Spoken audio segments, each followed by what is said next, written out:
Unadan gör kızım mı? Oğuz billahi onasını indiraman. Taksimi aka, narigi mahallagacha tashlab qo'yamiz ani. O'tiringlar.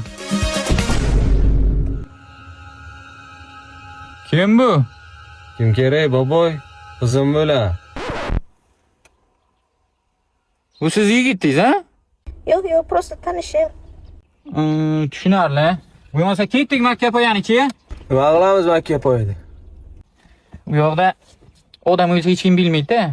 Shuning uchun shu yerga boramiz hozir. O'g'lim, nima ish qilasiz siz? Qaynotam pul yashayman. Qaynotangiz xabari bormi bu narsalardan? Bo'lsa kerak, men qattan bilaman, men bundan so'rayman. Orzungiz bormi bu hayotda bironta? O'limizdan oldin endi bir so'rayapman-da. Orzuyim qaynotam mana shunday qilib o'tirish yelkasi. Orzungizga yetishdingiz bacham. Orzungizga yetishdingiz. Tushunmadim. Yo'q, hozir tushuntiraman. Makkapoyga boraylik hozir. Bo'tga nimaga keldik, boboy?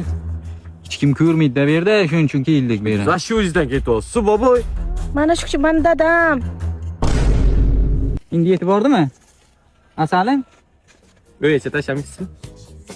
Ha, patsan, nima bo'lyapti senga? Taqqa oyoq qo'ymoqchi eding. Hazırlaşding-da. Ana bu nuqtaga kel.